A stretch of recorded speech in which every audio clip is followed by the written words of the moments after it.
Ladies and gentlemen, the following segment of the podcast is presented exclusively by Hillsdale College. For over 175 years, four purposes have defined Hillsdale's mission: learning, character, faith, and freedom. Thank you for listening, and my sincere appreciation to our brothers and sisters at Hillsdale for their great sponsorship. He's here. He's here. Now, broadcasting from the underground command post, deep in the bowels of a hidden bunker, somewhere under the brick and steel of a nondescript building, we've once again made contact with our leader, Mark Levin.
I'm Mark Levin. Our number is 877-381-3811, 877-381-3811. I missed you yesterday.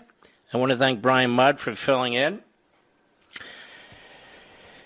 You know, one of the fabulous things about you and my audience is I can discuss any topic with you. And despite the slings and arrows that I take in various media, because I want to discuss various topics with you that are supposed to be unthinkable, untouchable.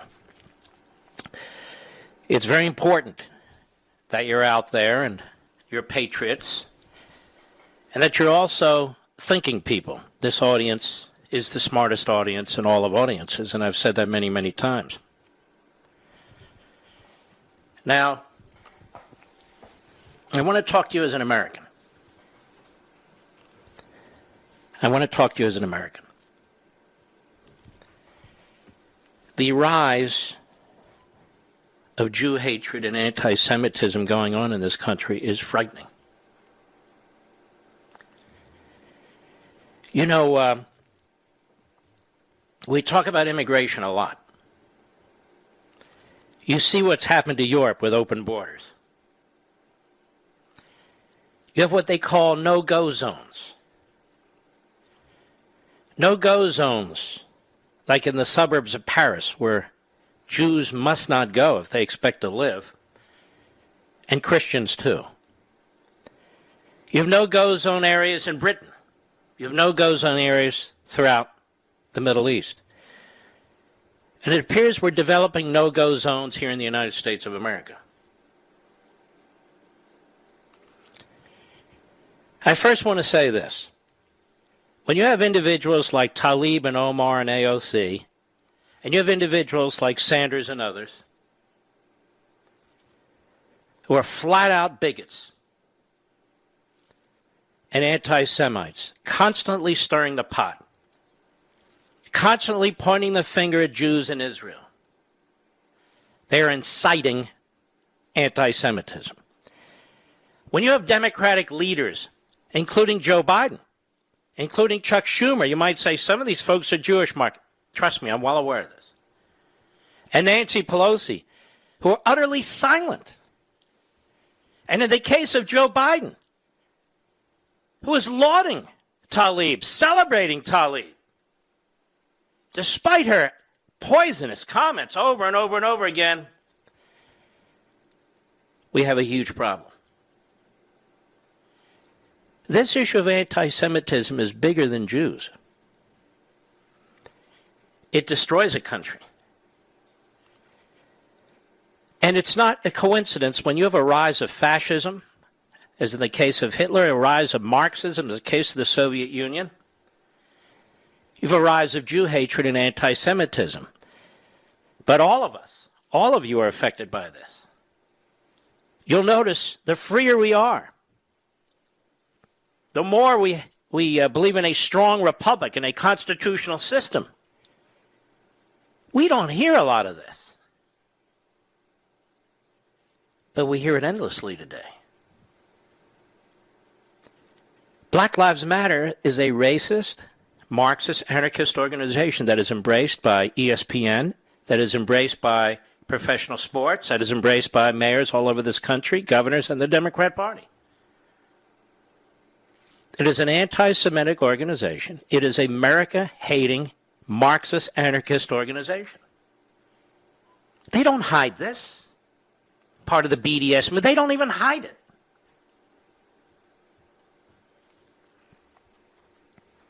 Critical race theory is a racist theory. The people who promote critical race theory believe in much of what Farrakhan believes in, quite frankly. It's Farrakhan and his poison dressed up as a legitimate doctrine. This is being taught to your children. This is being promoted at Disney World. This is being pushed through corporate America, including our media. The idea that the majority of the people in this country believe in white supremacy is so outrageous. If the majority of people believed in white supremacy, it would be white supremacist movements with millions and millions of supporters burning down cities. But that's not the case. These groups are detested by everybody.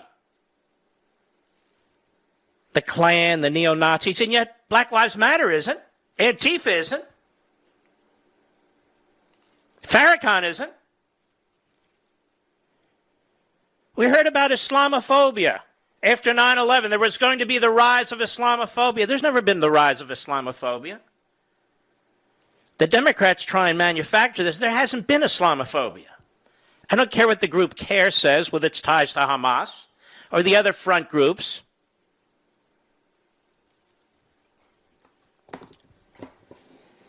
Now, the fact of the matter is, the more we have open borders, the more anybody can come in here.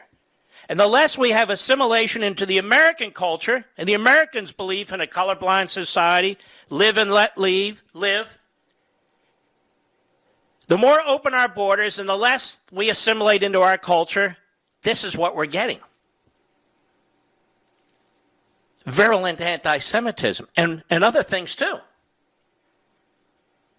But honestly, folks, if I don't discuss this, nobody's going to discuss this. And really, this has a universal impact. It's not just about Jews, so please stick with me.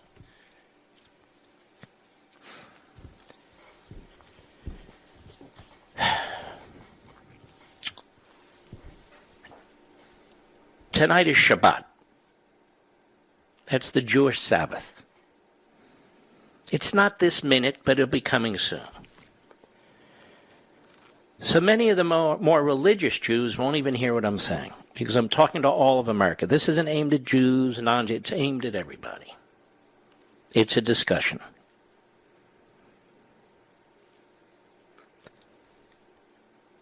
Israel defends itself.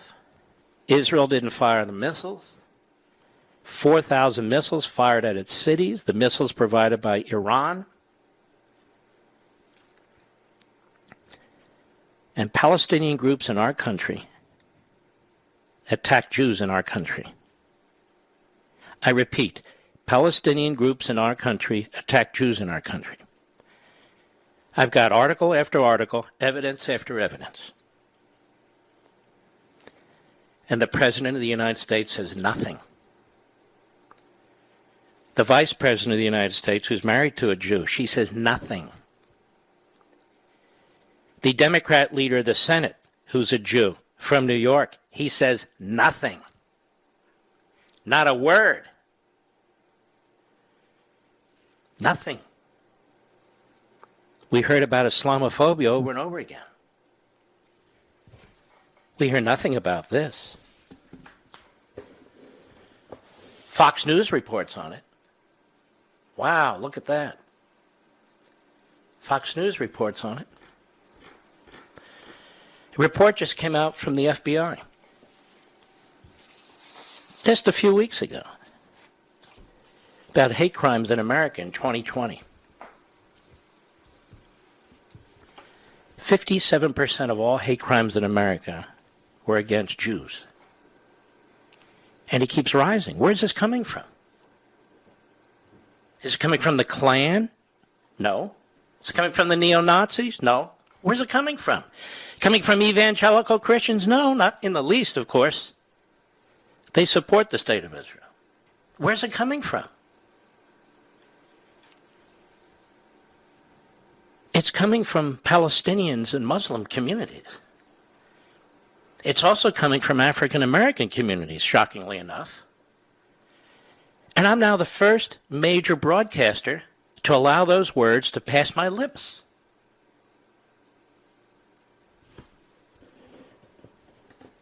Because it's true. This FBI report came out. It's as if nothing came out.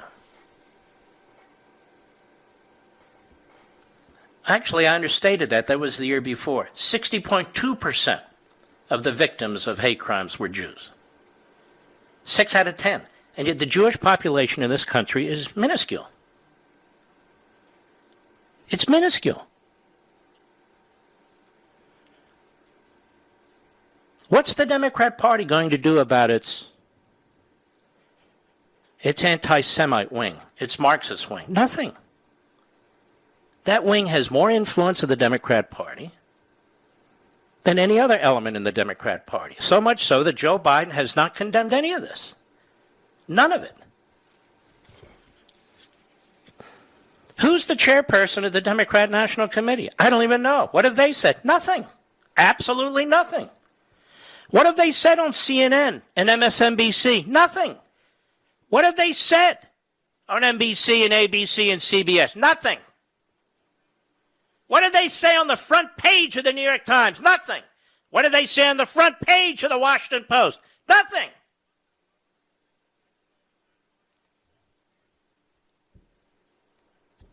Here I am, Mr. Conservative.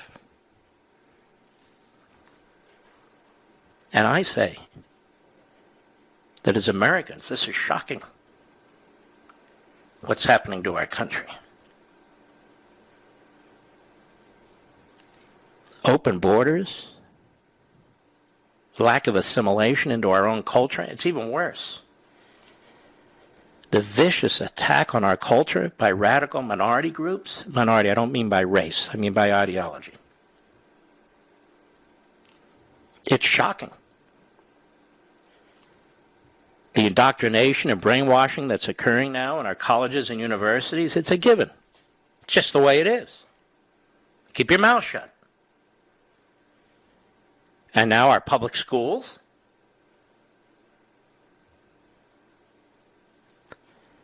You look at past societies, folks. I don't care if it's the Babylonians, the Palestinians today, the Third Reich, Marxists all over the world. Often they come for the Jews first, and then they get around to you. We have tolerated this radical element in our country, these Marxists, burning down our cities, undermining law enforcement, perhaps permanently, threatening people, bullying people, brainwashing our children, destroying our history. We're turning into the cultures that these people supposedly escaped, or their parents or their grandparents did. Now, I don't care if I'm attacked by the New York Times or the Washington Post. These have been long-time anti-Semitic publications. And I will defend myself, both over this microphone and legally. But I care about my country.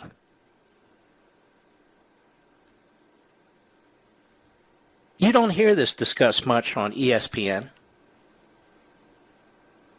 do you? You don't hear this discussed much by LeBron James and basketball coaches. You don't hear this discussed much by sports owners, do you? How about major American corporations? Do they discuss this? No. Because, ladies and gentlemen, it's now accepted. A high level of anti-Semitism in this country is now accepted. It's accepted by the Democrat Party and promoted by the Democrat Party. It is accepted by the major media organs of this country and promoted by the major media organs in this country. It's accepted. I'll be right back. Mark Levin.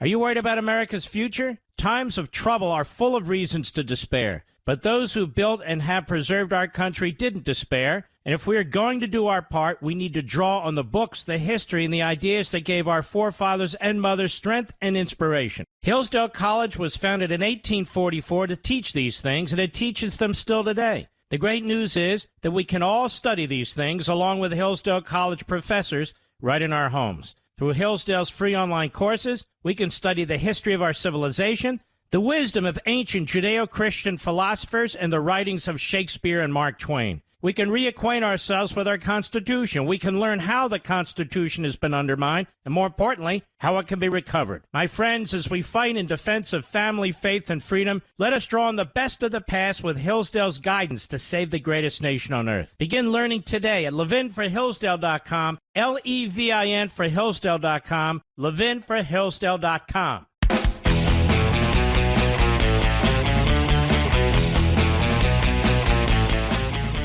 76 years ago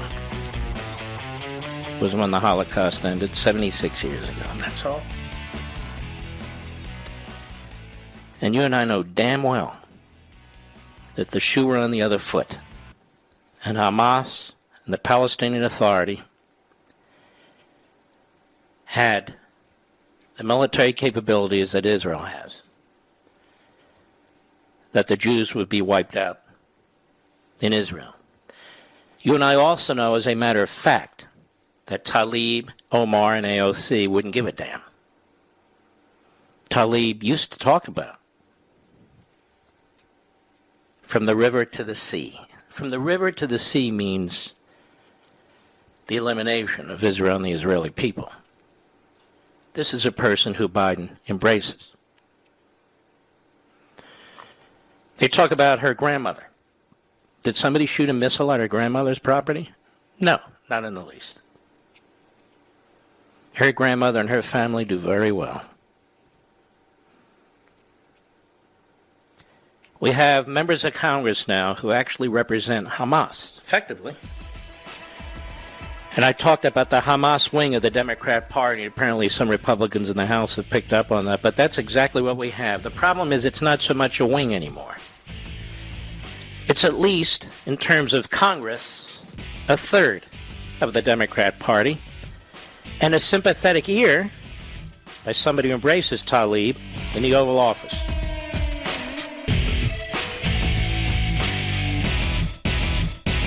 Are you worried about America's future? Times of trouble are full of reasons to despair. But those who built and have preserved our country didn't despair. And if we are going to do our part, we need to draw on the books, the history, and the ideas that gave our forefathers and mothers strength and inspiration. Hillsdale College was founded in 1844 to teach these things, and it teaches them still today. The great news is that we can all study these things along with Hillsdale College professors right in our homes. Through Hillsdale's free online courses, we can study the history of our civilization, the wisdom of ancient Judeo-Christian philosophers, and the writings of Shakespeare and Mark Twain. We can reacquaint ourselves with our Constitution. We can learn how the Constitution has been undermined, and more importantly, how it can be recovered. My friends, as we fight in defense of family, faith, and freedom, let us draw on the best of the past with Hillsdale's guidance to save the greatest nation on earth. Begin learning today at levinforhillsdale.com, Levin for Hillsdale.com, levinforhillsdale.com. Mark Levin, the thunder on the right. Call in now, 877-381-3811. Senator Tom Cotton, how are you, my friend? Hey, good, Mark. It's good to be back on with you. It's a great pleasure. A couple of things I wanted to raise with you tonight, Senator. Bernie Sanders, whenever war breaks out in the Middle East and Israel is attacked and they defend themselves, gets up on the Senate floor and on television, and he wants to disarm the Israelis. Now, there was a package of weapons that they had already purchased that was going to be sent to them, as I understand it. Then this Hamas-instigated war broke out, and then he goes to the floor and he introduces a resolution to block the weapons sales. Is that correct? That is right, Mark. In a shooting war between Israel and Hamas, a terrorist organization, Bernie Sanders wanted to turn his back on Israel. And you told him what? I said, let's vote right now. And why won't they? Bring it on. Well, Mark, I think it's obvious that the Democrats are now scared of their radical left, the Sanders and the Ocasio-Cortezes and the Tlaibs and the rest, who are a minority, even among Democrats, but also very vocal. And they're all scared of their own shadow. Even Democrats who style themselves as great defenders of Israel, like Joe Biden and Chuck Schumer and Bob Menendez, kind of turned tail and ran this week in the face of this very vocal anti-Israel and, frankly, somewhat anti-Semitic minority of the Democratic Party. And, Senator, the House Democrats voted overwhelmingly this week against applying sanctions on Hamas. Yeah, you really can't make it up. Again, they engage in deep moral equivalence, acting as if the belligerents in this conflict are of equal merit. One is a U.S.-designated terrorist organization that has no regard for civilian life, and the other is a democratic people who is one of our closest allies in the world. You are a senator from Arkansas. Last time I checked, you're not Jewish, Senator. Chuck Schumer's a senator from New York. Last time I checked, he is Jewish. As you know, I'm Jewish. You have defended the state of Israel more openly than Chuck Schumer. What do you think accounts for that? Well, the other thing that's happening in New York, Mark, is that Schumer faces a potential primary challenge next year, maybe from none other than Miss Ocasio-Cortez. Mm-hmm. So he finds himself in a difficult position because, again, this minority, even among the Democratic Party, but this very vocal, very energized minority, would have been in high moral dudgeon if Chuck Schumer had dared side with the people of Israel as against an organized terrorist group. So I think that's one reason why Chuck Schumer was unusually muted for this conflict over the last few weeks. I'm usually muted. That's a very good phrase for him. Senator, let me ask you this. Joe Biden has opened back channels to Iran, trying to get back into this nuclear deal and even expand it. He immediately starts sending tens of millions of dollars to the Palestinians. He rejoins UNRWA. He rejoins the so-called Human Rights Council at the UN. He sends all these signals to Hamas and to the Palestinian Authority. We have a Democrat Party that is at least divided on the issue of Israel, and even those who claim to support it are awfully quiet in their support. Don't you think this helps instigate or provoke what took place?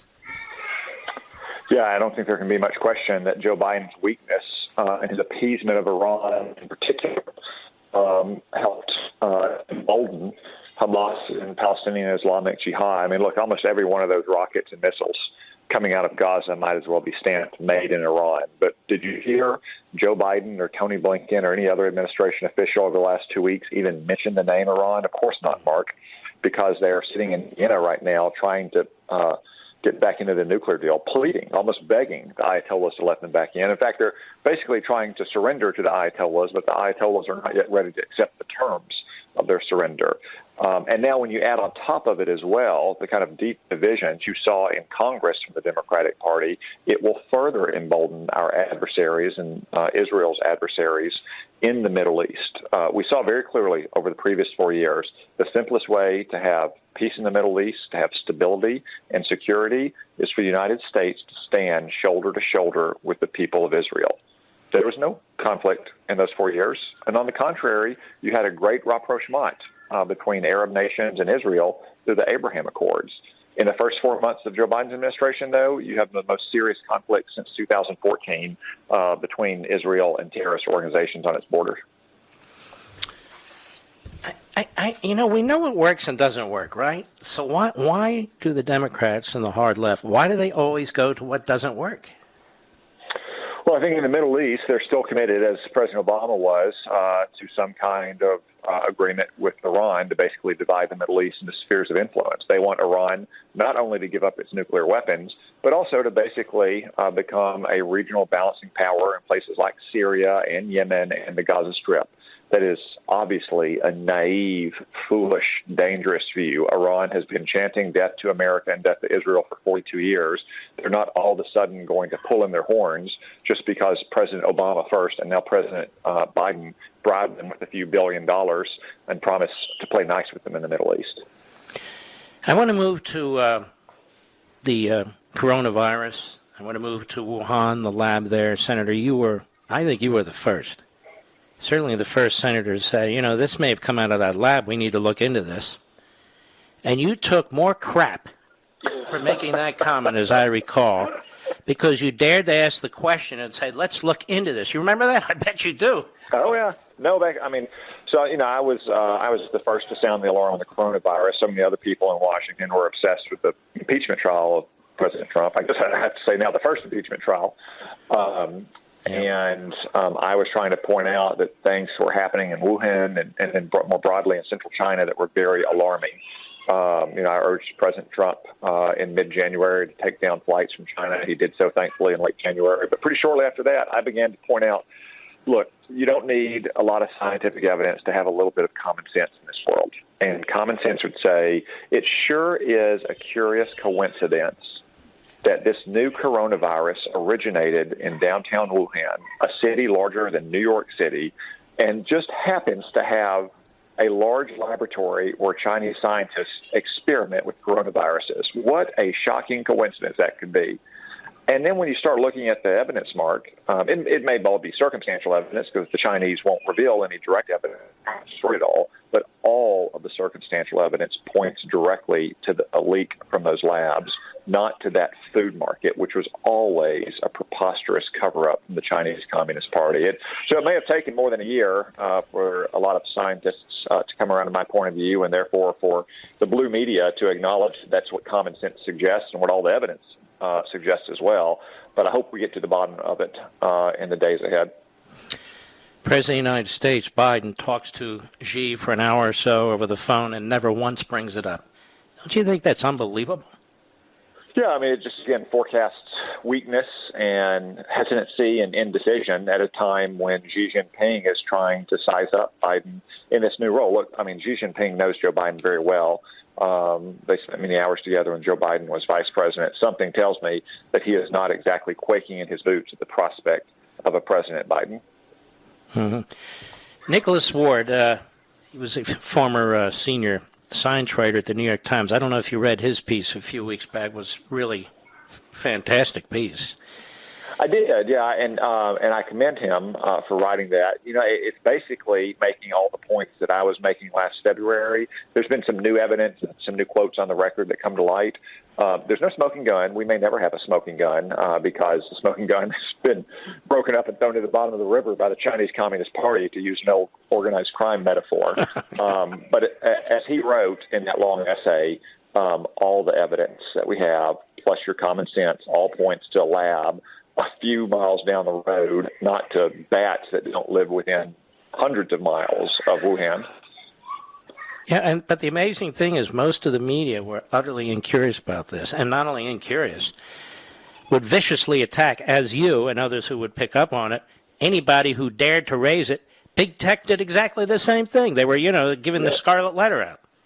And that's pretty typical these days of the blue media and how they treat assertions, no matter how well-grounded in fact and common sense, by anyone they don't like, whether it's me or Donald Trump or you or anyone else. But that doesn't change matters when you have the facts and common sense on your hand, and most normal Americans can see that as well. I think public opinion polling has shown for a long time that most Americans think this probably did come from those labs. It didn't come from some bats in a food market. You're laughing because it's so idiotic. How old are your kids? Well, you hear them running around the back. But that's good. How old are they? They are 6 and 4, and there's hope. They should be getting ready for bed, but they're not quite yet. They got a lot of energy, huh? Always. Yeah, been there, done that. Grandfather, it's a little easier. Tom Cotton. I could probably rile them up and send them home to their parents. Exactly. I want to thank you for taking time off from your family to help us out, work through a few of these issues, and take care. God bless. Thank you, Mark. All right, you too. Isn't he terrific? He is terrific. He's also a patriot, that's for sure. And he doesn't just talk the game. He went to war. I would say this, too, as a side point, to Chris Cuomo on CNN. Mark, this is out of left field. Yeah, but it's in my mind as it moves along. And I would say to the phony prosecutors in New York, Chris Cuomo is not an official lawyer representing his brother. There is no attorney-client privilege. There is no attorney work product. There is no confidentiality. The three areas, for various reasons, of protection for an attorney. So we'll see how serious Letitia, I believe that's, what's her name, the Attorney General of New York, Letitia James really is, and how serious the Democrats in the Assembly in Albany, New York really are on impeachment, and how serious any of these people are, because what they ought to do is subpoena everything that Chris Cuomo has and sit him down, and if there's a grand jury, put him in front of that grand jury. He's a lawyer. I believe his idiot brother's a lawyer. Two stupid lawyers. I'll be right back. Mark Levin.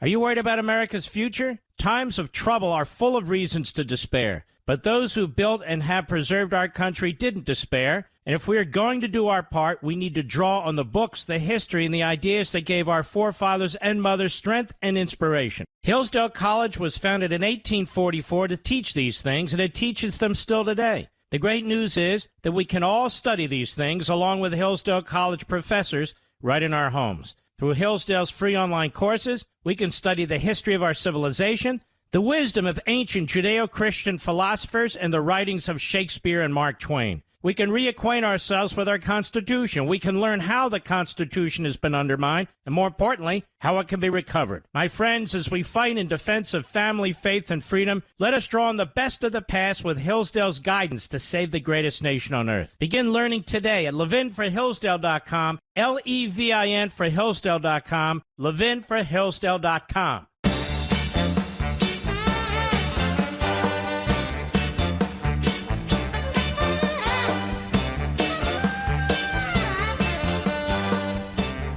It's amazing the conservatives, or the real conservatives, the conservative sites, are the ones who are speaking out against anti-Semitism.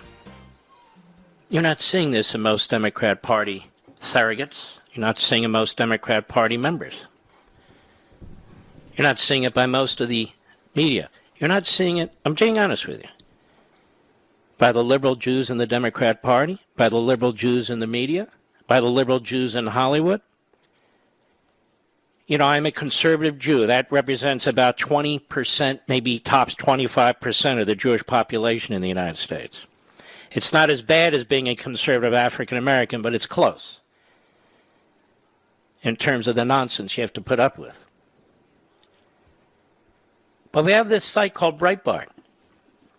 that used to be attacked as some kind of a white supremacist operation. You have much to hate and detest about the left, ladies and gentlemen, including how they lie. And they had 5 points they wanted you to know, so I'm going to read them. Number one, Gaza has spent millions on terror rockets but has no money for vaccines or education. None. What else? Number two, as I scroll down, everyone talks about the disproportionate numbers of dead. Everyone forgets to mention the small fact that most of them are terrorists.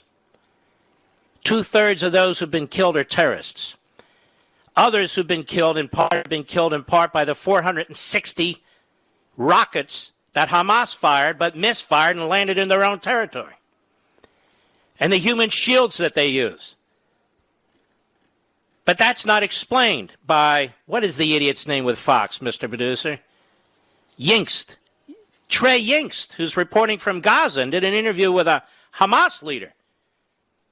Amazing. 3, Israel warns Gaza's civilians ahead of strikes to get out. Do you know of any other military on the face of the earth that does that? Number 4, writes Breitbart, progressive Democrats have no idea what they're talking about. Number 5, I won't even get into the rest. There you have it. Now, ladies and gentlemen, the education that's occurring in this country, the corporate media in this country, the corporations, and by that I include the sports leagues in this country, we need to push back. We need to push back. They're undermining the unity in this country. They're undermining what used to be our strength, the diversity in this country, the rule of law. They're undermining our civil society. And this is the danger of Marxism. Marxism in the hands of Black Lives Matter, Marxism in the hands of Palestinian terrorists, Marxism in the hands of a secular Jew like Bernie Sanders, but Marxism, period. American Marxism. Marxism that's been Americanized and is devouring our country. Especially corporate boardrooms, especially in broadcasting, where people are afraid to speak.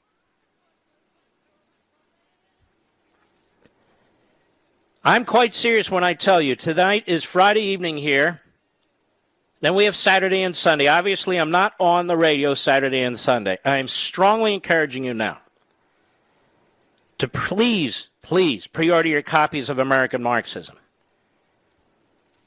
I want this to be the biggest classroom in American history as soon as that book is released. I want this to be the biggest movement of these various movements that we've had as patriotic Americans in modern times.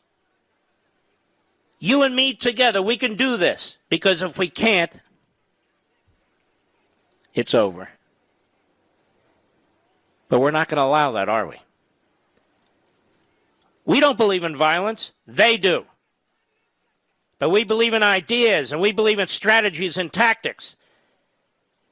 And I keep saying to myself, when are we going to have a leader who's going to stand up and do these sorts of things? Well, I'm not that leader. But there are things that you and I can talk about, and we can lead together. We can lead together. We can lead our communities together.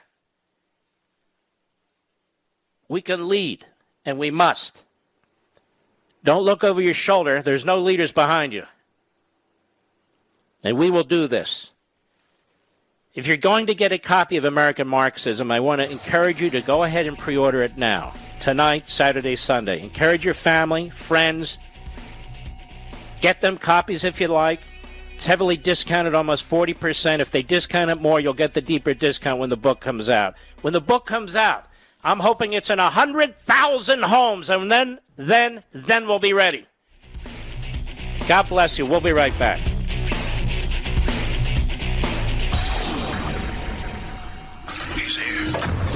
He's here.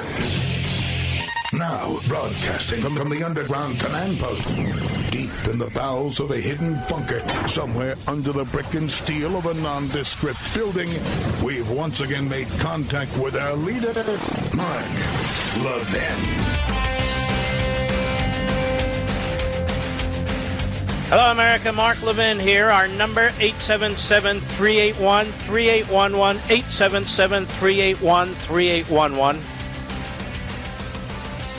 The president who spoke out against anti-Semitism was Donald Trump. The president who took steps to protect Jewish students on college campuses who are being harassed by students coming into the country from overseas was Donald Trump.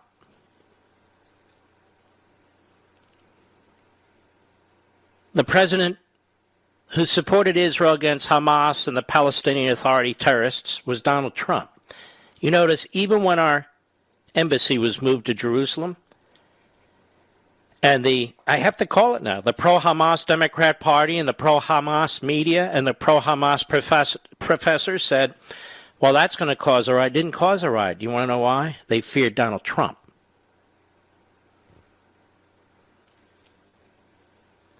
And yet look at Joe Biden. Look what he's done to the southern border, to all these people who are trying to get into this country. The grave harm that he's done to them. Joe Biden, the Democrat Party. Democrat Party's always had issues when it's come to race. Today, the Democrat Party is pro-Hamas and racist. When you embrace Black Lives Matter, folks, it's time. It's time to come out of the closet. It's time to speak boldly. It's time to be brave. It's time to push back. That's the whole point of American Marxism. So let me give you just a tiny, tiny, tiny additional taste. They are the racists. You and I don't speak race. You and I don't look at things based on race. They are the racists. They seek segregation. I know this is true because we have people on TV and radio repeating what I've been saying. It's true. They're the ones siding with Hamas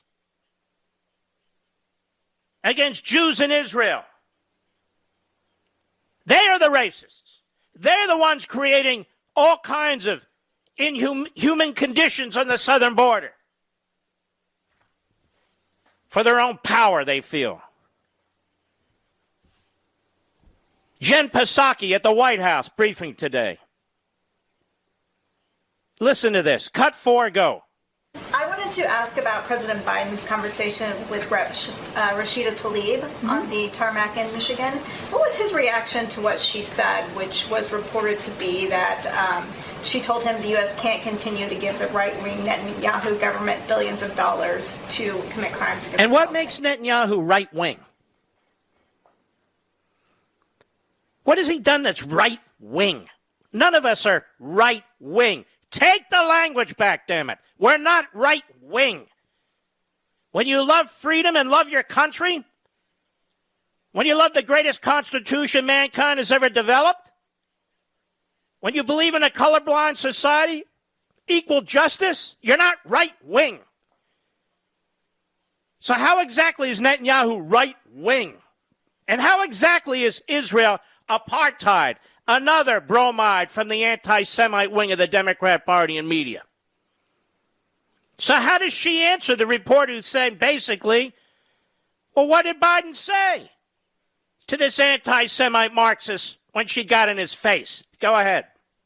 Well, the president spoke about how impressed he was by Congresswoman Tlaib at the event. So he's impressed with Tlaib. How impressed he is with Tlaib. Is this not shocking? I think it's shocking to my audience. He's impressed with Tlaib, who hates America, trashes this country, is a Marxist, is a radical, who supports Hamas, in my view, represents Hamas in Congress. Is this not shocking that he's impressed with Tlaib? Go ahead. after he had the conversation with her. So I think he spoke to that already. And certainly he understands that there are a range of viewpoints as it relates to you see, there's a range of viewpoints from anti-Semite to non-anti-Semite. Tell me, is there a range of viewpoints in the Democrat Party from anti-black to pro-black? Is there a range of viewpoints in the Democrat Party from anti-Muslim to pro-Muslim? What kind of sickening mumbo-jumbo is this? So we've now learned something new, ladies and gentlemen. All of America, we've learned something new. You can say any damn thing you want about Jews, and you can say any damn thing you want about white people, because Jews aren't people and white people aren't people. Dehumanize them. You got it? Say whatever you want. And you know what? I'll throw in evangelical Christians. Say whatever you want about evangelical Christians, too, because they're not human either, right? This is where this sick critical race theory, this sick Marxism has taken this country. This is where we are. Inciting an insurrection. What the hell is this? If this is an insurrection, what the hell is it? What is it? Unbelievable. Truly is. Then we have people like Stacey Abrams on MSNBC. See, the media are the core of the problem. They're the core of the problem. They give a patina of legitimacy and a platform to these vile, poisonous political hacks and their surrogates. Because the media now embraced them. The corporate media support this stuff. Why, you ask? Well, think of their boardrooms. Do you know of any boardroom that's a majority conservative, a majority Republican, outside of maybe 10? You know of any? Seriously. None. Really. Very few. Oh, look at Murdoch. Okay, let's get beyond Murdoch. Next. Name 10. Can you name one company in Silicon Valley? Just one. One company over $1 billion in revenue gross in the Silicon Valley that has a majority of conservatives or Republicans on their board? Just one? No, you can't, because there aren't any.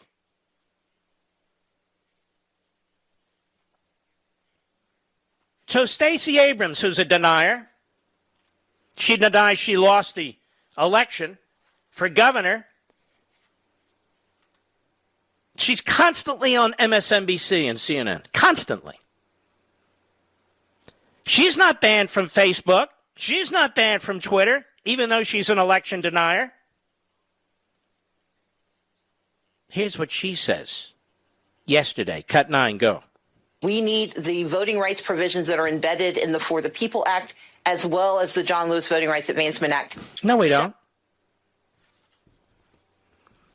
Now, this is an attack on the United States Supreme Court. Long before we had the 6 conservatives on the court. Of course, we don't have 6 conservatives on the court. Nonetheless, we got to keep repeating that.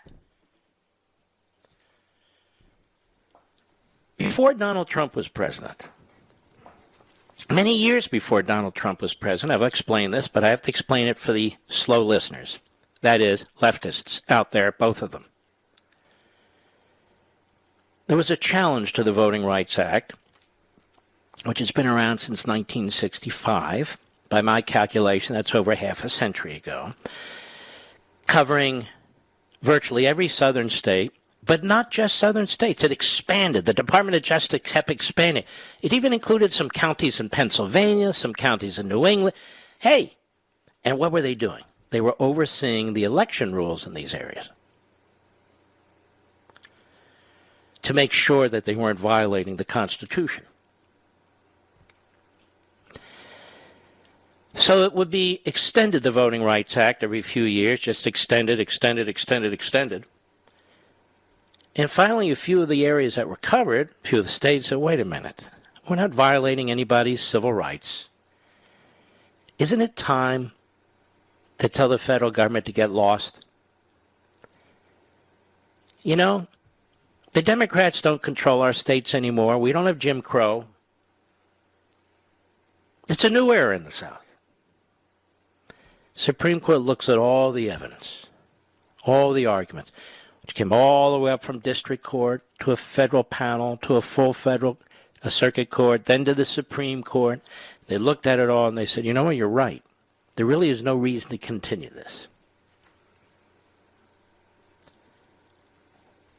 So they said no more with respect to that provision of the Voting Rights Act. However, they said, we're going to retain the other provision, which provides that any individual still has a federal cause of action if a state or any entity within a state, a town, a city, a county, what have you, is believed to have violated their civil rights under the federal Constitution. So you still have standing, you still have a cause of action. But there is not this state, violation of the Voting Rights Act and of the federal Constitution and the right to vote taking place. It doesn't exist anymore. So when you hear Stacey Abrams talk very, very quickly, we need the For the People Act and the John Lewis Voting Rights Advancement Act. To come up with these names, it's really, it's called propaganda. And if you don't support it, you must be part of the white supremacy movement. You must be part of that. Shut up, you idiot. Just shut up. And they still can't demonstrate that's going on. But they want Congress to do this anyway. How many of these news organizations that bring on Stacey Abrams, MSNBC, CNN, Russia TV, I guess, I don't know. Why don't they ever explain this? They don't explain it. How come when Donald Trump says the election was stolen, broadcasters are told to shut up? Big tech moves into action, bans people? But when Stacey Abrams steps in and says these states are stealing elections, obviously, because we don't have the John Lewis Voting Rights Advancement Act, oh, do tell, explain, tell us more. How come she's not persona non grata? How come she's not banned? Well, we know why. I'm just making a rhetorical point. Because the media in America are so corrupt, they make Russia TV look good. I'll be right back. Mark Levin.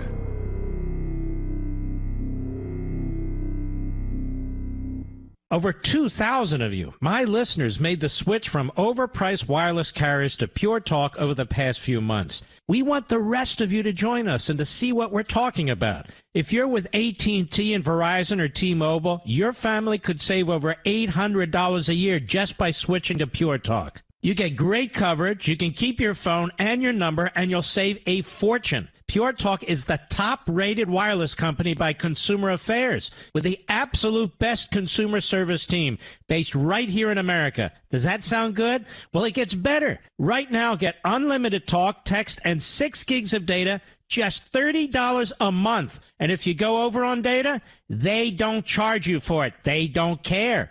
Go to puretalkusa.com and enter promo code Levin Podcast. Again, puretalkusa.com, promo code Levin, Levin Podcast. And when you do, you'll save 50% off your first month.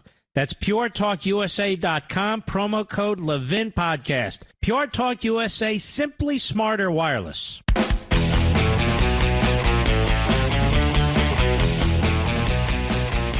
All right.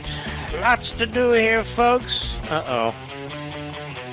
It's not good to take off from the show. You know that, Mr. Producer? Don't get me wrong, ladies and gentlemen.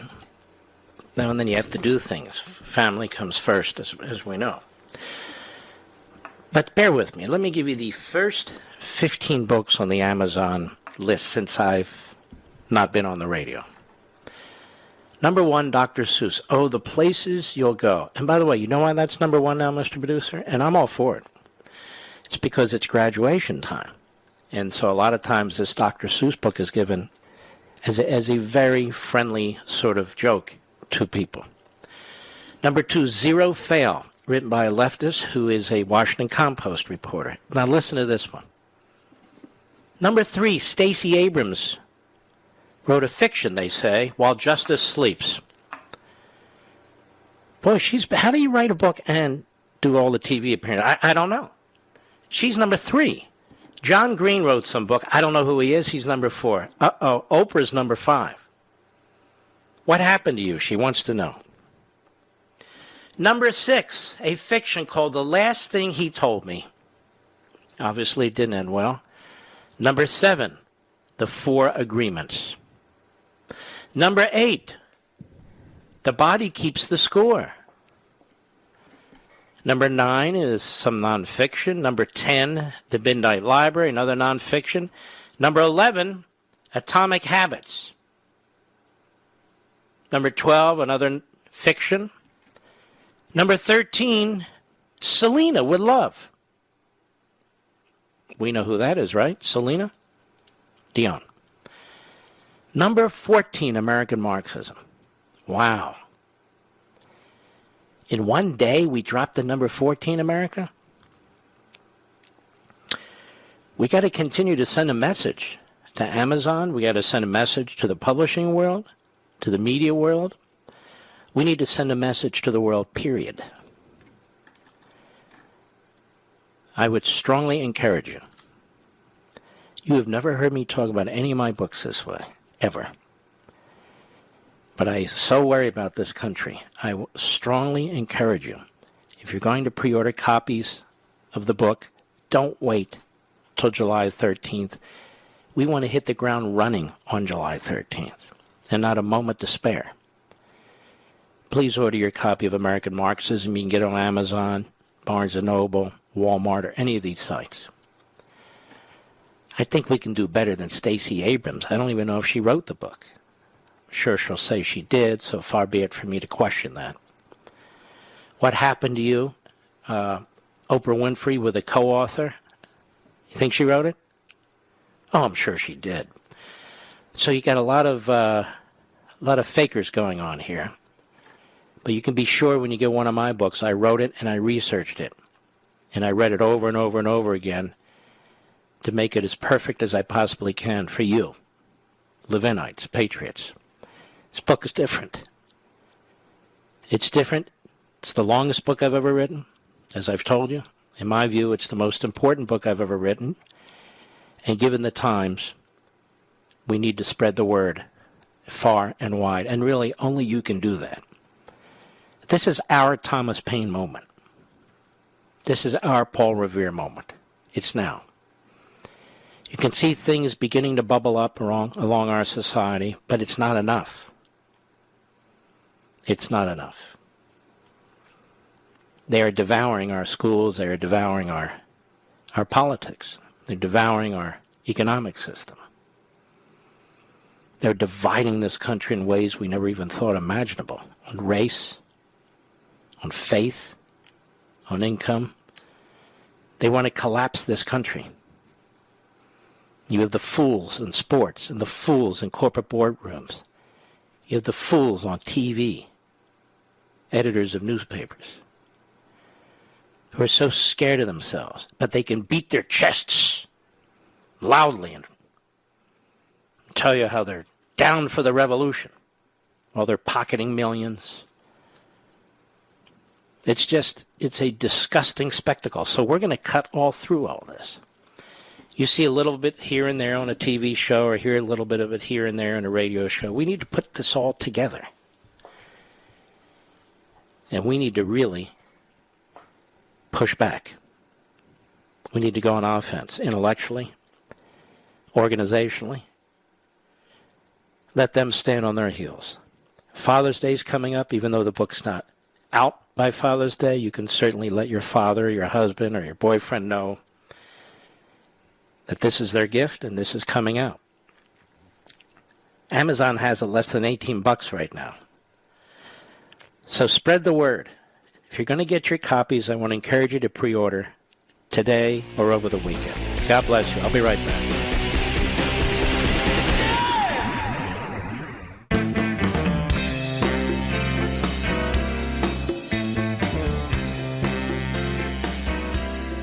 Mark Levin, a champion of freedom. You know, you're one of the greatest champions of freedom in this country, if not in the English-speaking world, Mark. Call Mark at 877-381-3811. When you watch, I'm sorry I have to keep returning to this, the video of how these Jews are attacked by these Palestinians. The Palestinians have picked up these same tactics of Antifa and Black Lives Matter, covering their faces, swarming, outnumbering, attacking by surprise, extremely violent. So I want to say something to Schumer and Pelosi, who want this big 9/11 commission. That kind of commission on January 6th. Don't you want a commission about this, where people are actually brutalizing other people? The Democrats want to spend $1.9 billion on a permanent National Guard just for the District of Columbia presence and protection, and to increase their protection. You know, it's interesting that these Jewish communities don't want to defund the cops. They support the cops, and they want the cops to get more money so they can be protected. I also happen to know, because I was told about this today, that more and more rabbis, particularly of the Orthodox faith, are arming themselves. This is a frightening situation, folks. It is a frightening situation, what's going on here. That the President of the United States is silent, the Vice President of the United States is silent, the Democrat leader in the Senate, who's Jewish, is very tepid, very passive. The Speaker of the House is silent. Major media are silent. You have Jews being chased down, hunted down in their own country. Chased by cars. Who are these people doing these things? And they have the Palestinian flags on their cars.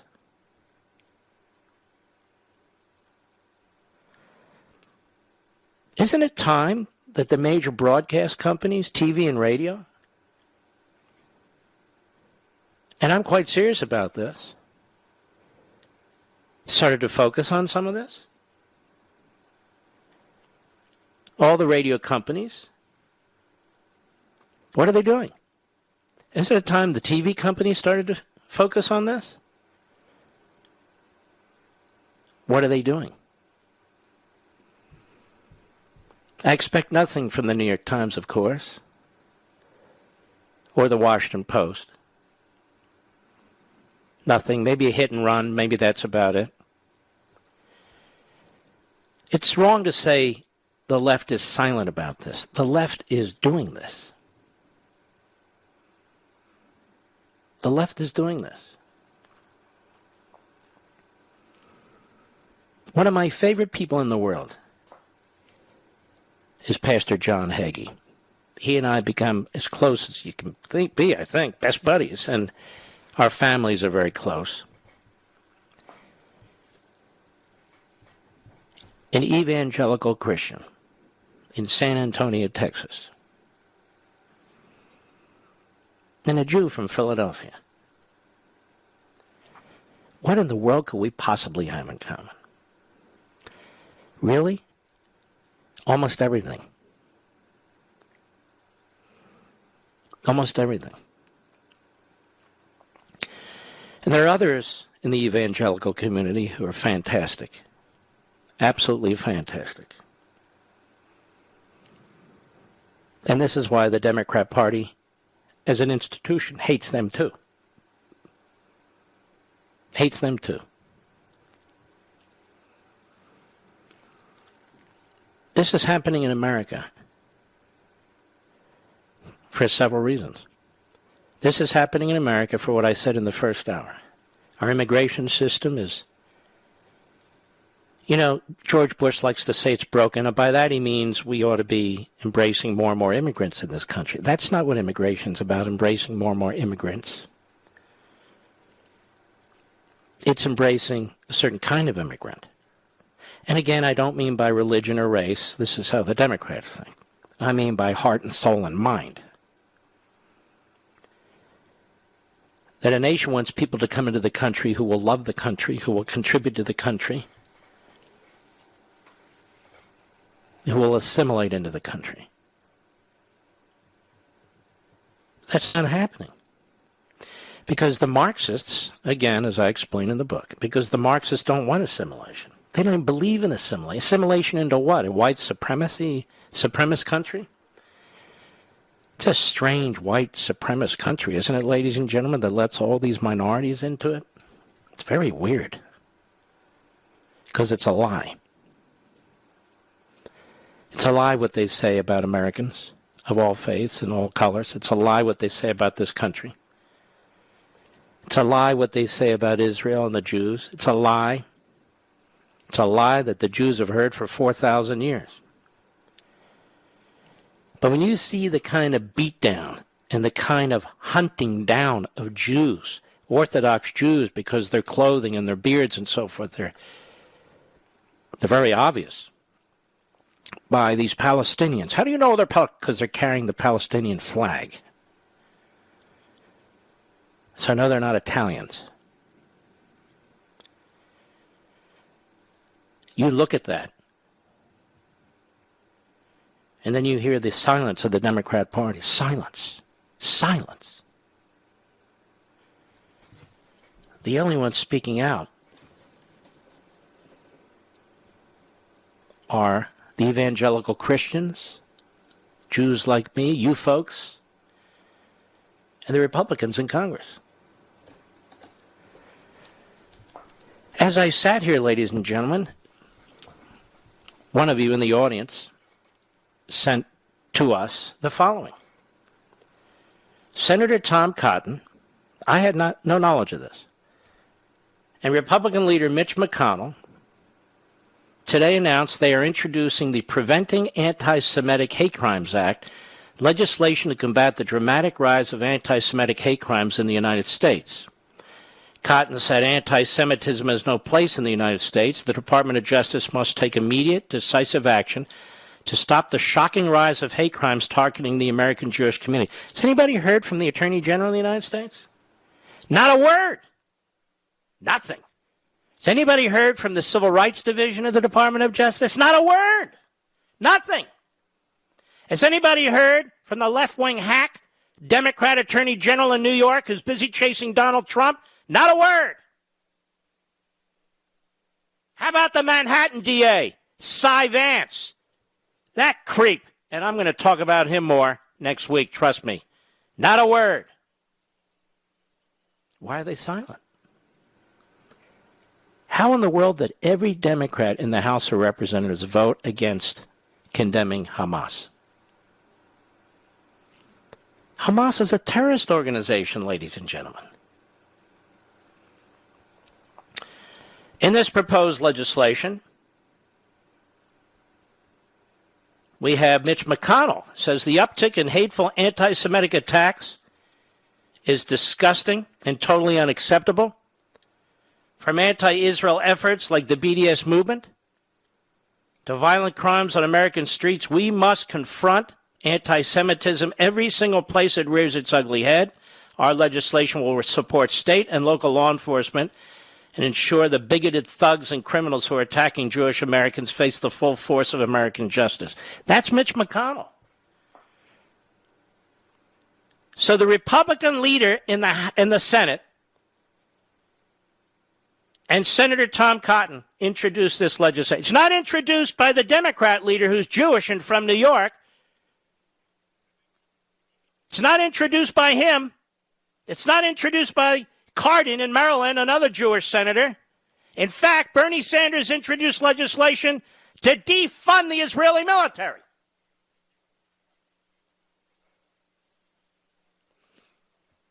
Shocking.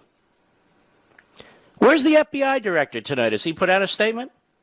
I can't find it. Can you, Mr. Producer? So the Attorney General is silent?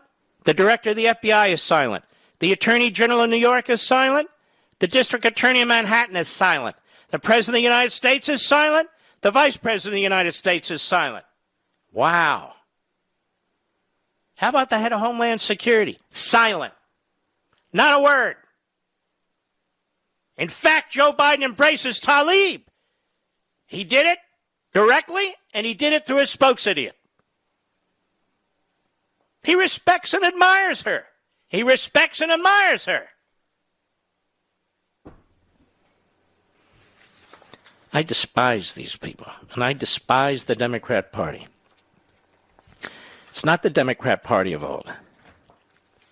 People need to understand this. I'll be right back. Mark Levin.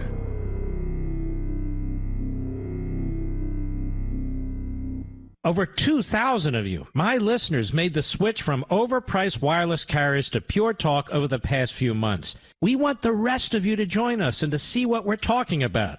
If you're with AT&T and Verizon or T-Mobile, your family could save over $800 a year just by switching to Pure Talk. You get great coverage, you can keep your phone and your number, and you'll save a fortune. Pure Talk is the top-rated wireless company by Consumer Affairs, with the absolute best consumer service team based right here in America. Does that sound good? Well, it gets better. Right now, get unlimited talk, text, and 6 gigs of data, just $30 a month. And if you go over on data, they don't charge you for it. They don't care.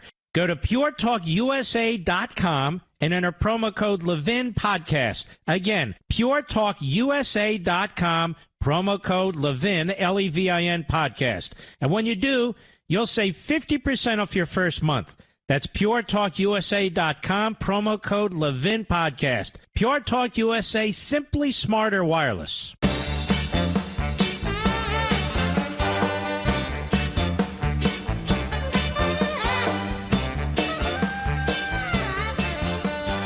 You know, I was sitting here talking to Mr. Producer. I'm convinced that a lot of this we're seeing, these are Antifa members. Obviously, I can't prove it, but using the same tactics as Antifa. I'm starting to think people that are brought or allowed into this country, whether they're part of gang movements or they're part of ethnic movements or whatever they are making up some percentage of the Antifa movement and the Black Lives Movement. I believe this. What I saw in those videos, the way these Jews were being chased in cars and so forth, and the tactics that were being used by the Palestinians carrying their flags, by swarming individuals so they're overwhelmed and using brutal attack techniques against them. How do they all know to show up at the same time? How do they all know to use Antifa-like tactics? Well, Mark, just by watching. I don't believe that. And I believe the people that conduct themselves this way hate this country too.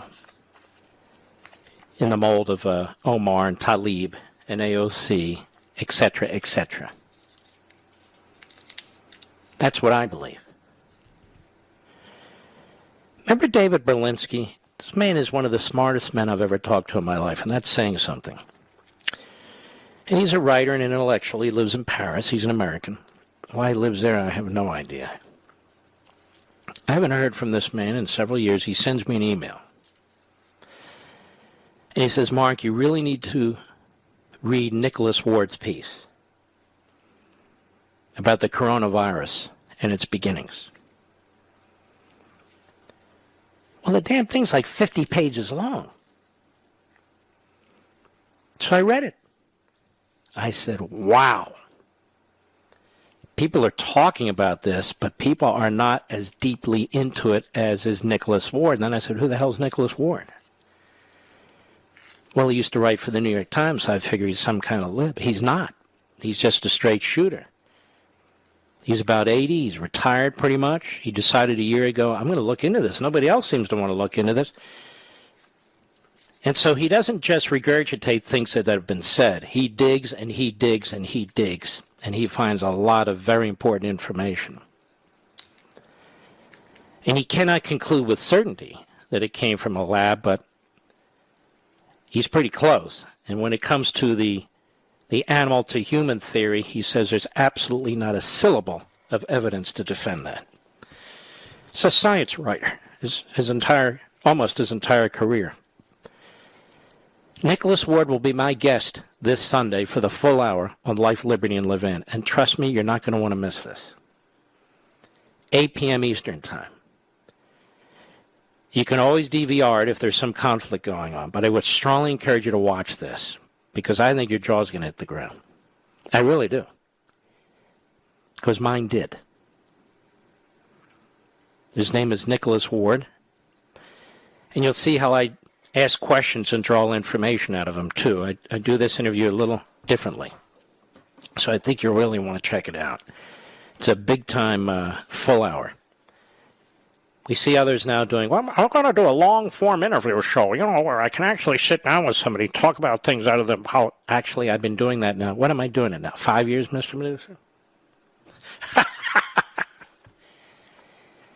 If you could support your overall cognitive health with a convenient, delicious daily chew, why wouldn't you?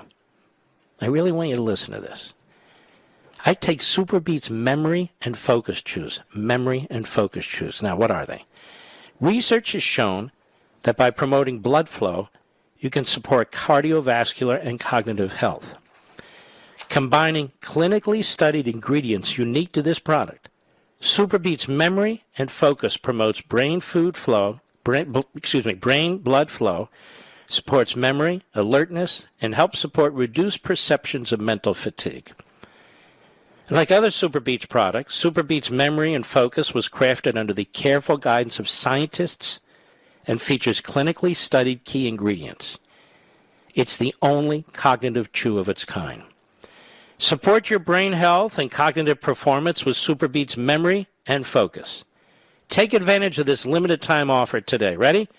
Get a free 30-day supply of new Super Beats Memory and Focus with your purchase of Super Beats Heart Chews at levinsbeats.com, LEVINSBEETS.com, levinsbeats.com. That's Levins, plural, beats, plural.com, all one word. You ought to check it out, in my humble opinion. Well, Mr. Producer, it's time to take a call as we're closing our second hour, but we have a third, so don't leave us yet. Who do you recommend?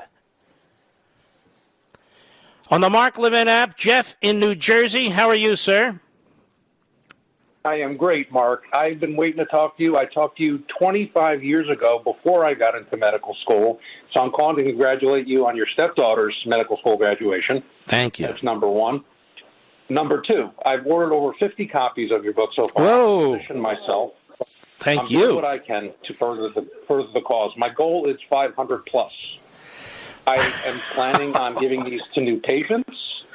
This country is on the precipice, and it's time for the silent majority to do its thing. We are never out of the fight. I got your back, Mark. I promise you. I could talk about Fauci. I worked with him when I was down at the National Institutes of Health Research Scholar Program. I have stories for you would not believe. But for now, I can assure you, I have your back. You're a good man, Jeff. Thank you. Folks, if you just get one, that's important. But 50, that's... Ladies and gentlemen, this final hour of the podcast is sponsored exclusively by AMAC, the Association of Mature American Citizens. Now over 2 million conservative members strong, AMAC believes in and stands up for the values that we care about: faith, family, and freedom. Thank you for listening, and please support AMAC. And you can become a member at amac.us/join. He's here. He's here. Now, broadcasting from the underground command post, deep in the bowels of a hidden bunker, somewhere under the brick and steel of a nondescript building, we've once again made contact with our leader, Mark Levin. Hello, America. Mark Levin here. Let me give you a little bit of inside baseball. When I do my Sunday show, Life, Liberty, and Levin, there are occasions, if I have surgery, I have family matters, I have other events, where I'll tape it like on a Wednesday, maybe a Thursday. That occasion was this past week. And so the problem is when I do that, then everybody, how can I put this? Everybody knows what the subject of my Sunday show is going to be. Do you understand what I'm saying, Mr. Producer? That is, everybody on my network knows what the Sunday show is going to be. So what happens and what starts that, it's a weird thing with radio too, is the topic is then cannibalized. So everybody tries to do the topic, or a lot of hosts do, for Thursday or Friday or whatever. So by the time Sunday rolls around, it's as if Mark is picking up on... You know me well enough. I do these subjects. I interview these individuals. I don't get involved in what anybody else is doing. But this ratings game, I don't worry about the ratings game either. I thank you for everything you do, which is greatly appreciated. But as Popeye said, I am who I am. I am who I am. And so this particular interview, digging into the source of the coronavirus, is a spectacular interview, not because of me, but because of the guest. And already a friend of mine said, you see what they say in Wikipedia? I mean, you know, people throw stones at us all the time. Put one of your stones down just for a minute. In any event, I just want you to know that this is a fresh show. It's a brand new show. It's an intellectually objective show. And I don't do a show 5 nights a week, 5 times a day. I can't, and I don't because I have other things to do. I do my Sunday show. But this particular show, because of the earlier taping of it, that means pretty much everyone in the business that I work with in that building knows what I'm doing. I'm just pointing that out to you. So I don't want you to think, oh, I already saw this. You haven't seen it. And there are things that are said that are really phenomenal. This particular article that Nicholas Wade wrote 2 weeks ago is the article that everybody is using to project off of, to bring guests in about, and so forth. And I asked him, and you'll see, I said, how long did it take? He said, I did a year's worth of research. Some of the information will be familiar to Rand Paul used some of the information in questioning Fauci that was in the article.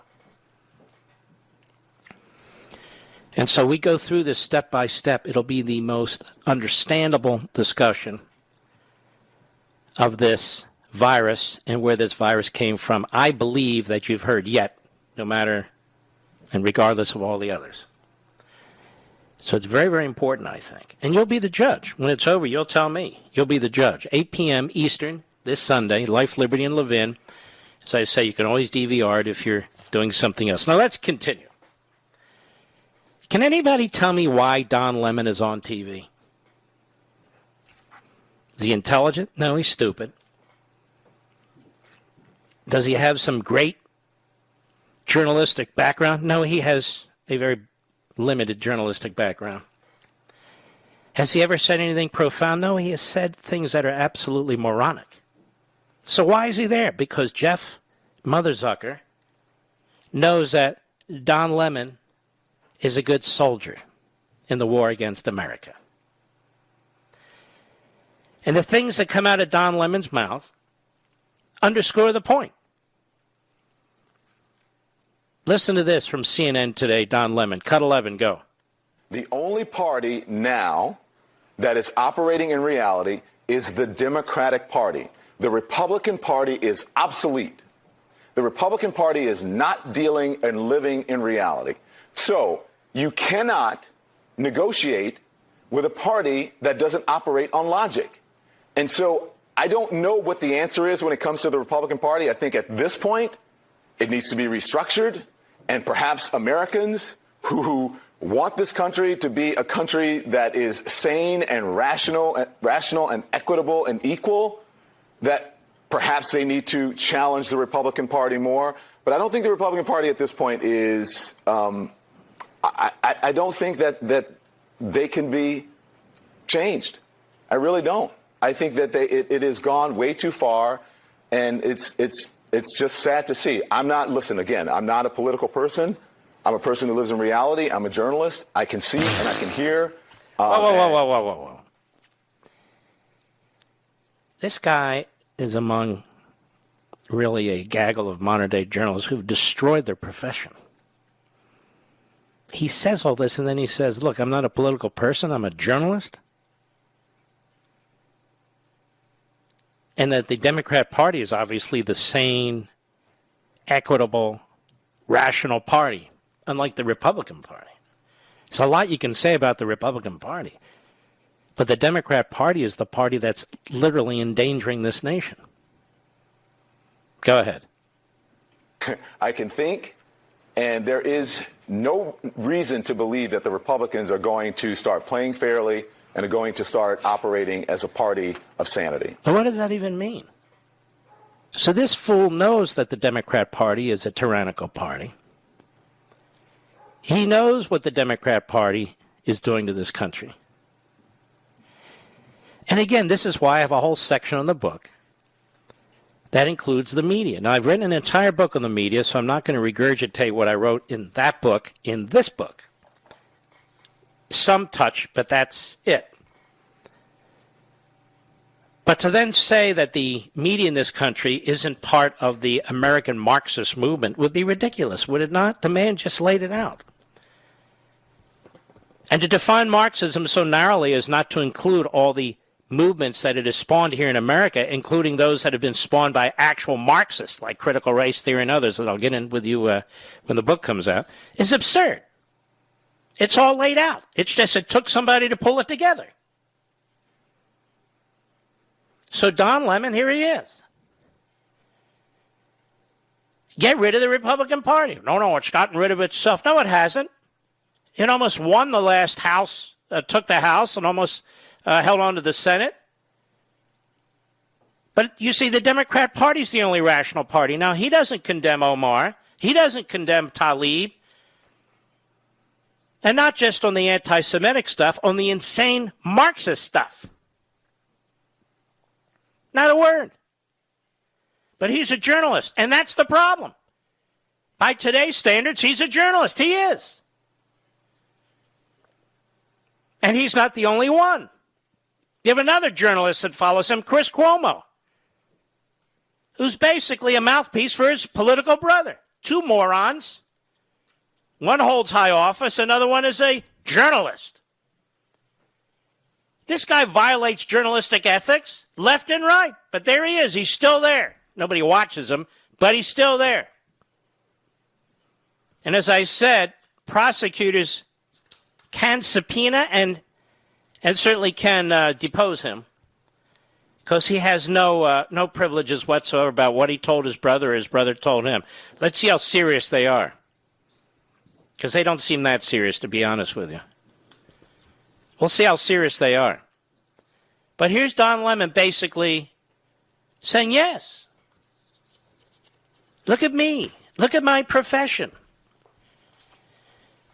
Now, what you'll also see in American Marxism is the fact that people like Lemon and the others, the professors and so forth, they do hail back to John Dewey, who we've talked about and I've written about before, not the Dewey Decimal System, John Dewey. John Dewey had a major, major impact on public education and journalism. And he was a huge fan of Stalin's. In 1928, he goes to Russia, and he goes there to observe how they're teaching their students. And the way they're teaching their students, I mean, it's 11 years after the Russian Revolution, so it's been a while, is indoctrination for the state, for the Communist Party, for the policies of the Communist Party in the state, and their great Joseph Stalin. And he comes back from this, having observed this. And he writes, and he insists, and he argues that the American educational system needs to be more like that. Unity. We need to pull together. We need to row in the same direction. He likes what he sees, and he writes about it in the New Republic. And we have journalists today, professors like Jay Rosen in New York, and he's not the only one, you'll see, who said they admire John Dewey. You admire John Dewey for what? They admire John Dewey. And he's not the only one, are you, Jay? Jay doesn't like me very much. Feelings mutual, and I don't even know the man. Just think of all the students whose careers he's molded and the industry that he's turned into crap. But that's just my opinion. So this is important what Don Lemon said here. Somebody might play it and say, see what he meant? No, it's deeper. It's a confession. Don Lemon is too stupid to realize it, but it's a confession. And when they point to John Dewey, it's a confession that this is part of it. And if we had, I said to my wife earlier today, if we had a media that was even 50-50, where we get a 50% shake, country would be completely different. And I really believe this. They're involved in repression. They're involved in sabotage. They're involved in activism. And you'll see how I link all that to the rest of what's taking place in this country. American Marxism. I'll be right back. Mark Levin.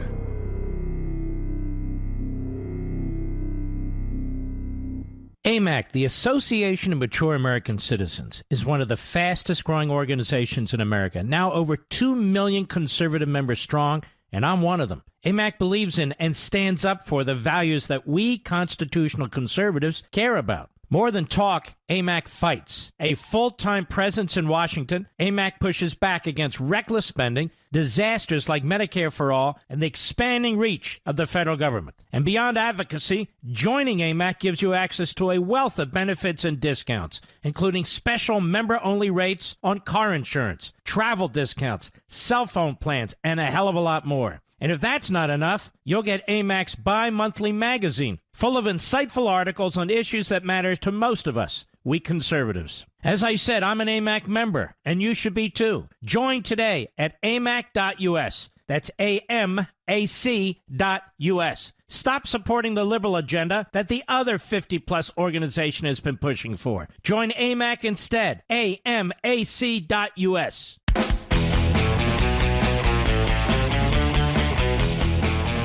By now you've heard about this reprobate, the mayor of Chicago. And what a racist she is. I'm telling you, the Democrat Party is the racist party. Sports are racist now. They're pushing segregation. They're pushing sort of a Farrakhanian, if you will, nationalism. Then they dress it up.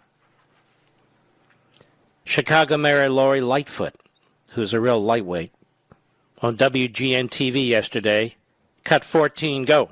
Your office says that you invited black and brown journalists to this round of interview. Why? I'm happy to vouch for Craig Wall, for Heather Sharon, and others. Well, look, I think in this one day, when we are looking at the 2-year anniversary of my inauguration. Well, first of all, nobody's looking at the 2-year anniversary of your inauguration. Go ahead. As a lesbian, it's important to me that diversity is... So she's a woman of color and a lesbian. Now, what you'll also see is they call this intersectionality, as I discuss in the book. Intersectionality. So this is how she views herself, through her genitalia and her skin. Now, she wants to be judged on how brilliant she is, but she also wants to be judged based on her sexual preferences and her skin color. Well, what is it? What are we supposed to do here? Seriously. Are we not thinking human beings? So it's the 2-year anniversary of her inauguration as a woman of color and as a lesbian. And I'm sure that people of Chicago are cheering with the way the schools have been handled, with the slaughter going on in the streets. Oh, well, don't worry about it. She's a woman of color and a lesbian. Oh, okay, that fixes it. But apparently that's how she wants to be judged. Otherwise, again, who cares? Who cares? Just be a good mayor. She's incapable of being a good mayor. She's a whack job. Go ahead. Mayor Lori Lightfoot defending her most unusual decision to only invite black and brown journalists to her office for one-on-one interviews. The move infuriated the mostly white City Hall press corps. The outrage exploded on Twitter. One Latino newspaper reporter wrote he agreed to the sit-down but backed out to make a point. If I, as the black woman mayor, the first ever, don't challenge us, the collective us, to do better, to really... You're not challenging anybody to do better. So that means, I guess, what's fair is fair. That means if you're a white mayor, you only have white reporters? Is that how that works? Or if you're covering basketball for the most part, you only have black announcers and commentators? How about the fans? Can they be white too? This is the insanity. This is the insanity. You're not judged as a human being. You're not judged, and you're not down for the revolution. No, you're not judged as a human being. This is segregation. This is racism. And apparently it's in now. Go ahead. Sure that in every institution it reflects the diversity and nuance and texture of our city, then shame on me. I have no idea what the hell she's talking about there. But this is how you get the Democrat Party base all worked up. You see, you don't focus on the deaths that are taking place or the lack of schools and all that. No. You bring up race and bring up your sexual preference. So everybody's talking about that. Cut 15, go. It's way past time for the City Hall press corps and the people that do the hiring and make the decisions to get the memo. We are in a time where we're having a powerful and important conversation. Oh, get the memo. I see. You need to get the memo from her. She'll tell you what to do. Go ahead. On systemic racism in every institution. And the press and the media. Okay, systemic racism. So can there be systemic racism in the Democrat Party? Can there be systemic racism in the black community? Or is it just the white community and Republicans? I want to understand this. Can there be systemic racism in all races, in all political parties? No. Just whites in the Republican Party? Isn't that convenient? Sure it is. But we're all down for the revolution. Go ahead. Exempt from that conversation. So the press and the media can't be exempt from the conversation. Well, the press and the media are the same thing. I thought I would alert her to that fact. And you're not talking about a conversation. You're talking about an edict. And this is the kind of low-life kind of behavior and talk that you hear from dictators and bigots. Systemic racism. You shouldn't be exempt from the conversation. What conversation? There is no conversation. So anything that's white majority should only have white reporters or white whatever? Is that how this works? I'll be back.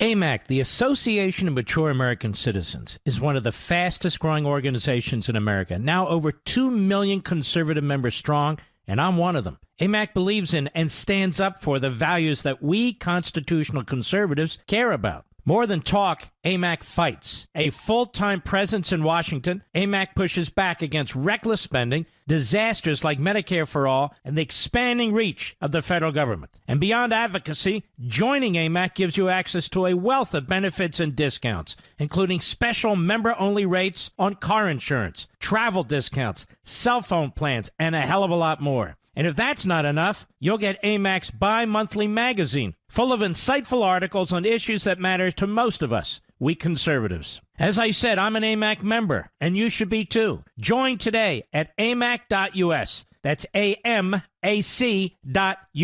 Stop supporting the liberal agenda that the other 50-plus organization has been pushing for. Join AMAC instead. AMAC.us.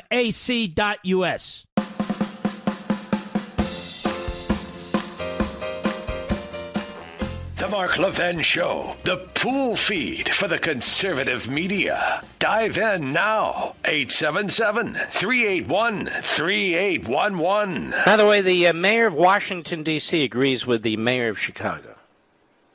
Imagine that. So their position is, if you are black or if you are brown, then the only journalists who should cover you should be black or brown. What do you think about that, America? So if you have a white president and the majority of the country is white, should the white president only allow questions from white journalists? No, you don't understand, Mark. What's that? What don't I understand? Racism? I really don't understand it. I really don't. And yet it seems to be on the mind of every Democrat I ever meet. You're seeing the spread of racism dressed up as something else in sports, at ESPN, at the New York Times and the Washington Post.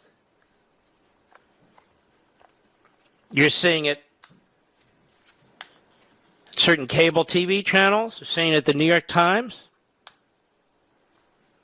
In our classrooms,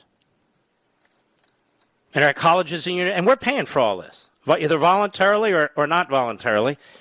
I mean, we're paying for sports. We're paying for cable, so sports makes a fortune. Well, us and the communist Chinese, of course. We're paying for our public schools. We're paying for our colleges and universities. We're paying for all this crap. Reverse racism is racism.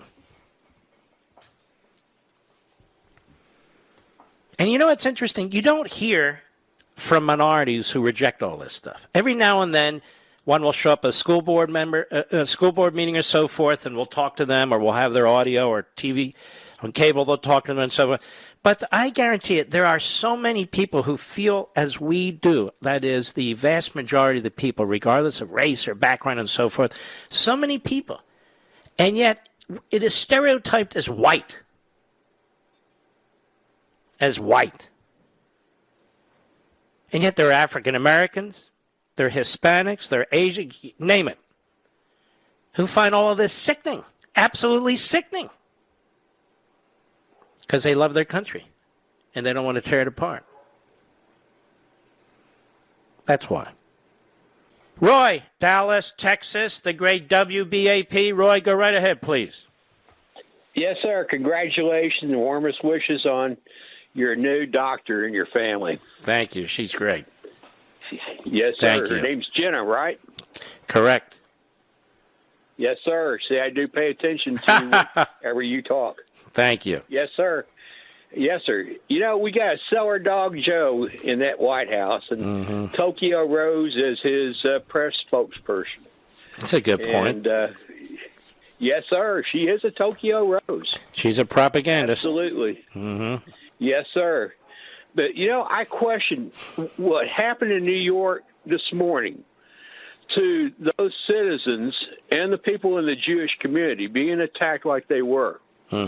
We are supposed to have in the United States, after 9/11, these heightened alerts. Where was this heightened alert? We've been expecting acts of terrorism by these rowdy groups that have come into our country. And then you got that Islamic mosque in the heart of New York. But I don't want to paint with a broad brush. I don't have enough information on that or many of these other sites. What I'm saying is what I saw and what you see in the videos that took place with these guys carrying their Palestinian flags and dressed like Antifa and swarming the Jews, and in one case, hunting down a Jew in a parking lot, underground parking lot, where cars are following him, chasing him. It makes you sick to your stomach. Sick to your stomach. Those Jews didn't do anything to those Palestinians. Nothing. Nothing. And this is why you see a rise on anti-Semitism in this country, according to the FBI. 60% of all religious hate crime is done against the Jews. Well, where's this coming from? Where's this coming from? Why is it happening? Why doesn't anybody ask? Why don't they put out information about that? Because I know where it's coming from. It's obvious where it's coming from. All right, sir, thank you for your call.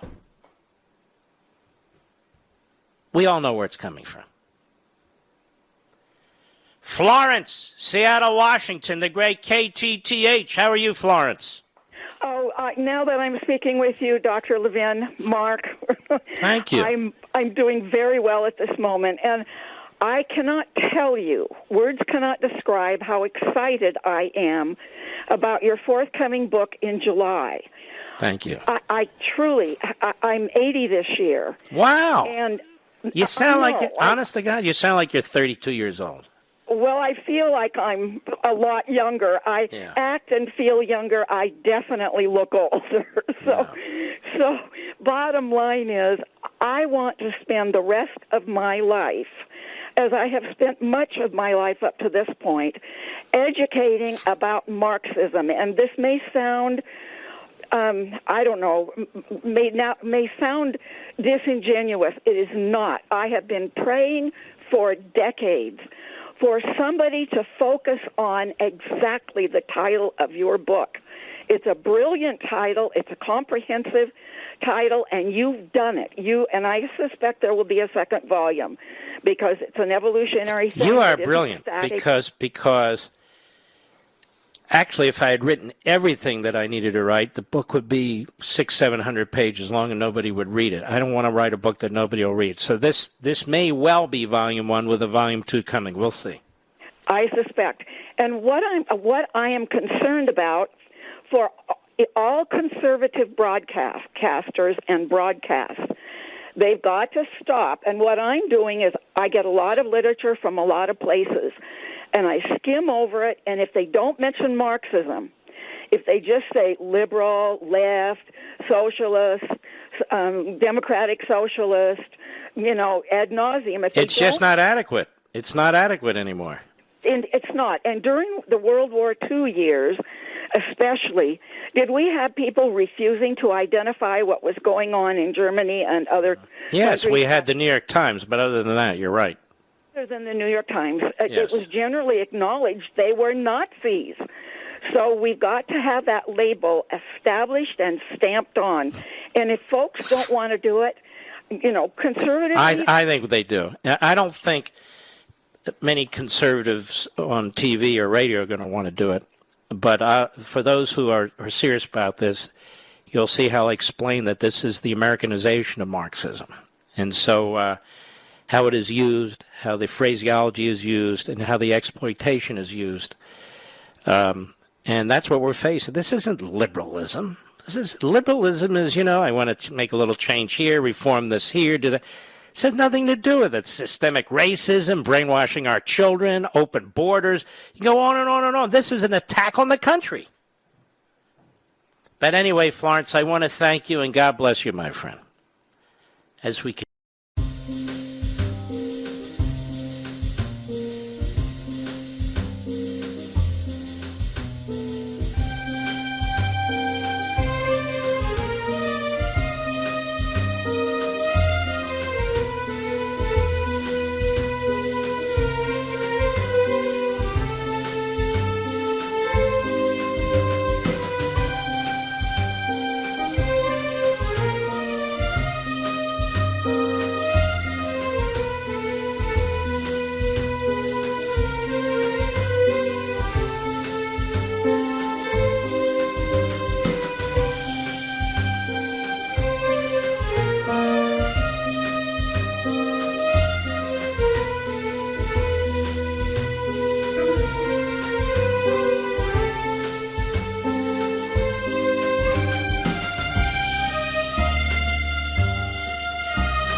continue to move on.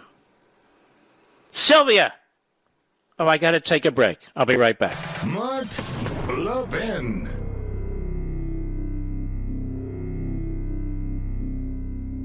AMAC, the Association of Mature American Citizens, is one of the fastest growing organizations in America. Now over 2 million conservative members strong, and I'm one of them. AMAC believes in and stands up for the values that we constitutional conservatives care about. More than talk, AMAC fights. A full-time presence in Washington, AMAC pushes back against reckless spending, disasters like Medicare for All, and the expanding reach of the federal government. And beyond advocacy, joining AMAC gives you access to a wealth of benefits and discounts, including special member-only rates on car insurance, travel discounts, cell phone plans, and a hell of a lot more. And if that's not enough, you'll get AMAC's bi-monthly magazine, full of insightful articles on issues that matter to most of us, we conservatives. As I said, I'm an AMAC member, and you should be too. Join today at amac.us. That's AMAC.us.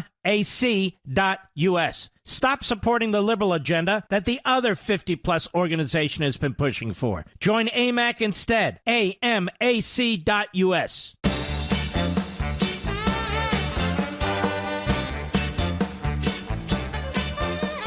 Sylvia, Concord, California, the great KSFO. How are you, Sylvia? I'm great. How are you? Good, thank you. So, okay. So, I live outside, about 25 miles outside of San Francisco, in a little town called Pleasant Hill. And I want to say, I know where that is. Prior to Trump running for president. Yeah. Oh, you do? Walnut Yes. Creek. Yeah, I know where that is. Where that Stephen lives, Curry. He lives he in lives in Walnut Walnut Creek? Okay, well, he must have it tough. Anyway, Yeah. go ahead. Right. Yeah. So, anyways, prior to Trump running for president for the first time, I was not interested in politics at all. And since then, that's all I do is listen to conservative talk radio. I mean, it got my wheels turning. Him and my sister's been a Levinite for many years, and I used to think, who are you listening to? But now, I mean, oh my God. Thank her. All I do is listen to talk radio. I will. But so I listen to your podcast while I'm riding down the So does my wife. Canal Trail, riding my bicycle. Oh, yeah? Yeah, Oh, she listens to the podcast. She's a runner. Loud. We got 30 And seconds. I put it. Okay, I put it as loud as I can, and hoping that my Democratic dumb butt neighbors could listen to some common sense. And I want to say that I'm on my way to becoming an activist, and that's because of you. You are my mentor. Wonderful. And I have. I recently joined a group, a patriotic group that congregates over the freeway overpasses out here every Monday and Wednesday and Friday. So you're not the group that sleeps under the freeway. You congregate over the freeway. That's a lot better. Yes, with patriotic messages like, I'm looking at the sign right now, your free speech matters. Can I tell you something? When I drive, and I want to thank you, Sylvia, you're an inspiration. You really are. I want to thank you. And when I drive under some of the bridges around here and I see an American flag there, I know it's one of you great patriots that put it there, and we thank you. And thank you, Sylvia.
Don't forget, folks, Life, Liberty, and Levin this Sunday, 8 p.m. Eastern. If you can't watch it live, please DVR it. Very, very important show. I think you'll agree once you see it. And please, if you can head over to Amazon.com or one of the other sites and pre-order your copies of American Marxism, that would be wonderful. We salute our armed forces, police officers, firefighters, and emergency personnel. Good night, Spritey. Good night, Griffey. Good night, Pepsi. Good night, Smokey. Good night, Zelda. Good night, Gigi and my little Barney. Good night, Dad. Good night, Mom. And good night, Leo. God bless you, America.